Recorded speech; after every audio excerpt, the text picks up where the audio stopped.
ఈరోజు AP deputy CM Pawan Kalyan గారు తెలంగాణలోని జగిత్యాల జిల్లా కొండగట్టు ఆంజనేయ స్వామి ఆలయాన్ని సందర్శించనున్నారు. అక్కడ తిరుమల తిరుపతి దేవస్థానం సమకూర్చే నిధులతో నిర్మించనున్న భవనాలకు శంకుస్థాపన చేస్తారు.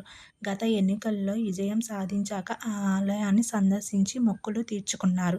ఆ సందర్భంలో ఆయన ఆలయ అధికారులు, అర్చకులతో మాట్లాడినప్పుడు ఈ క్షేత్రానికి సుదూర ప్రాంతాల నుంచి వచ్చే భక్తులకు సరైన సౌకర్యాలు లేవని, దీక్ష విరమణ మండపం, విశ్రాంతి గదులతో కూడిన సత్రం అవసరమని వివరించారు.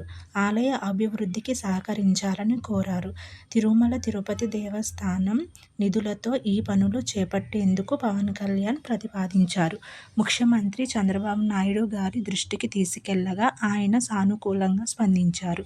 Tirumala Tirupati Devasthanam board chairman B.R..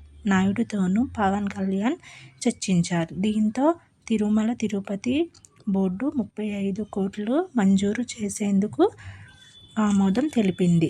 శనివారం ఉదయం 10:30 నుంచి 10:30 గంటల మధ్యలో జరిగే కార్యక్రమంలో ఒకేసారి 2,000 మంది భక్తులు దీక్షలు విరమించేలా దీక్ష విరమణ మండపం, 96 గదుల సత్రం నిర్మాణాలకు శంకుస్థాపన చేయనున్నారు.